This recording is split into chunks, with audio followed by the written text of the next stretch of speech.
Sharon! They don't want me. They want Reggie. What's up?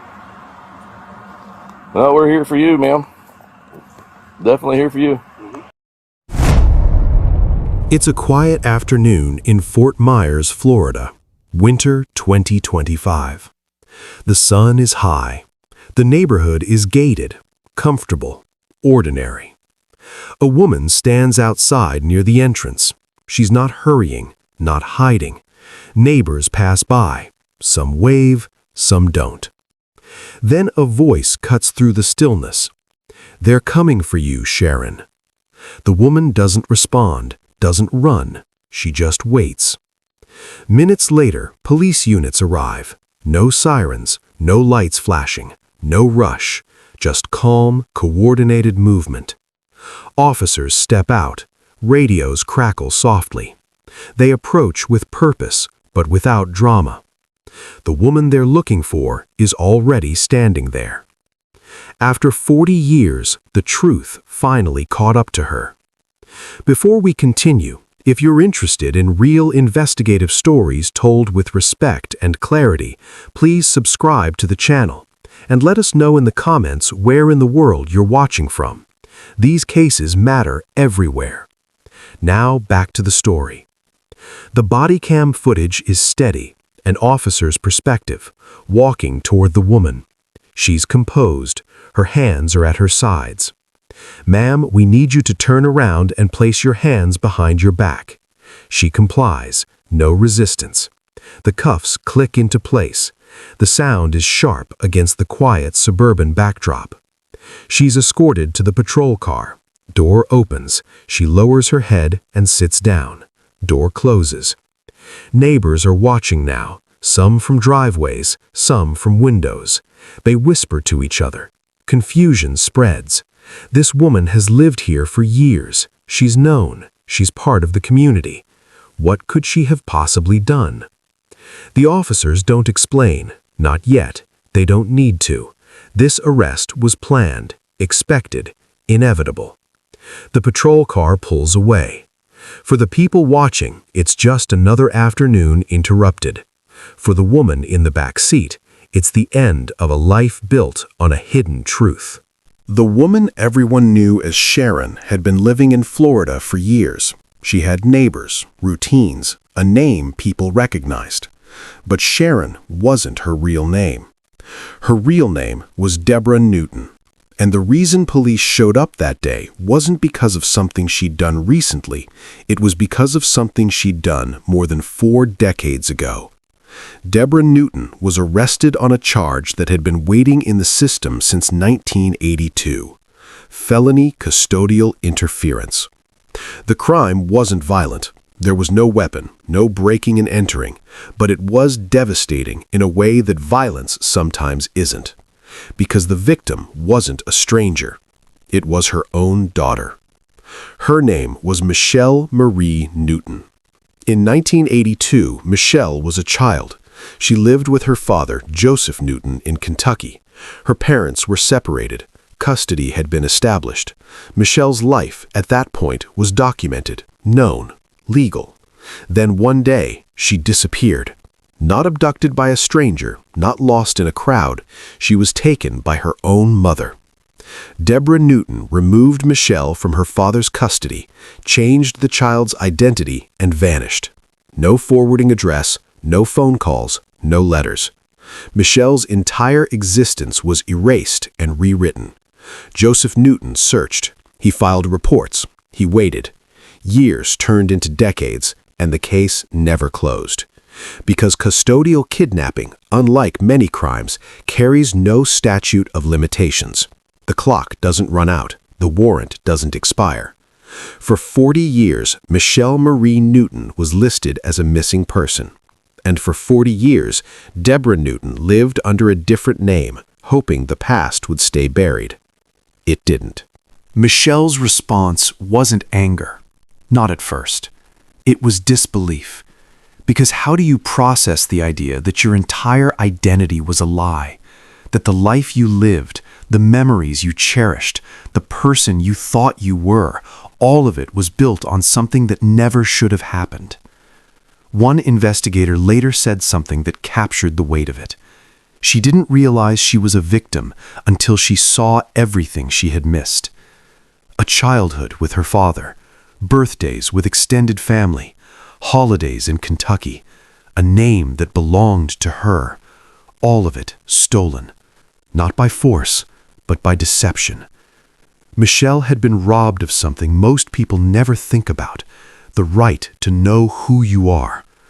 And now, at middle age, she was being asked to reconcile two lives, the one she lived and the one she should have had.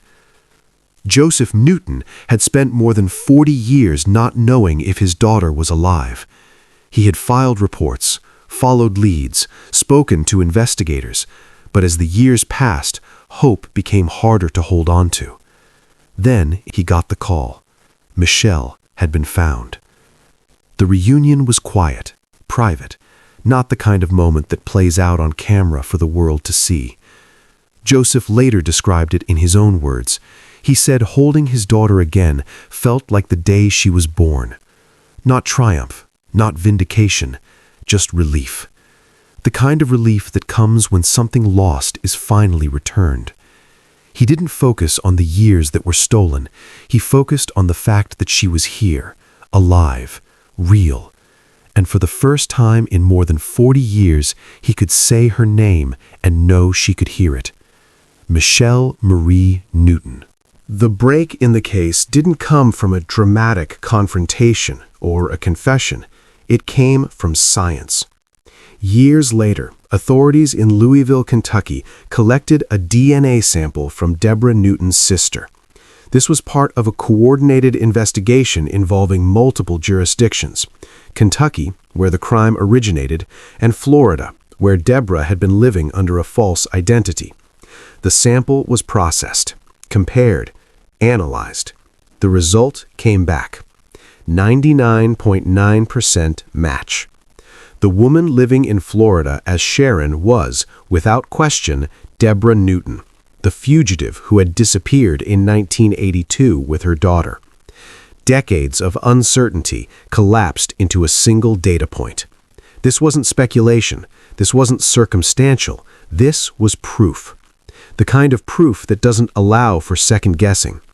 And once the match was confirmed, the machinery of the justice system began to move, quietly, carefully, but inevitably. Warrants were issued, jurisdictions coordinated, plans were made. And in Fort Myers, Florida, a woman who had been living under a false identity for more than 40 years had no idea her time was running out. Michelle Marie Newton had been living her entire adult life under a different name. She had a job, relationships, a history she believed was hers. Then, one day, the phone rang. On the other end were investigators. They asked her questions about her childhood, about her mother, about memories she thought were normal. And then they told her something that shattered everything she thought she knew. You're not who you think you are. You're a missing person. Michelle didn't understand at first. How could she be missing? She was right here. She'd always been here. But the investigators explained, slowly, carefully. Her name wasn't what she thought it was. Her birthday had been changed. Her identity had been fabricated. The woman she knew as her mother had taken her from her father more than 40 years ago and erased her past.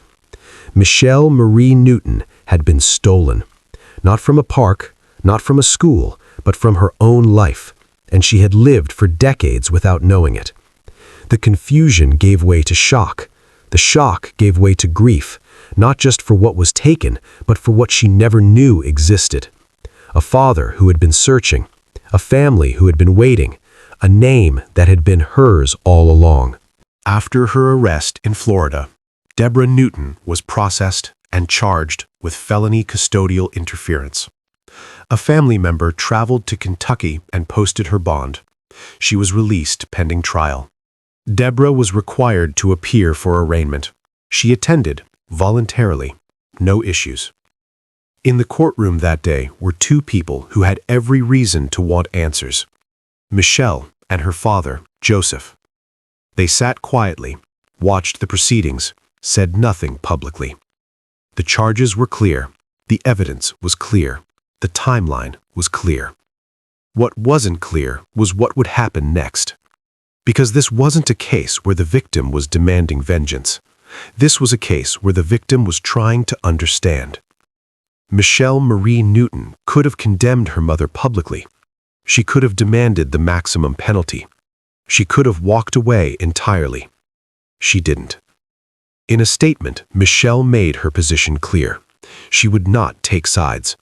She said she supported both of her parents, that she was trying to help everyone heal, that this wasn't about choosing one over the other.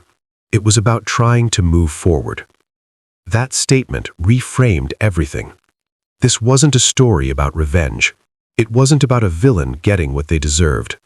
It was about a woman trying to reconcile two halves of a life that should never have been split in the first place. Michelle didn't want her mother destroyed. She wanted resolution. And in that, she showed more grace than most people could imagine. The Lee County Sheriff's Office in Florida issued a statement after the arrest. They emphasized something important. No family seeking help is ever turned away.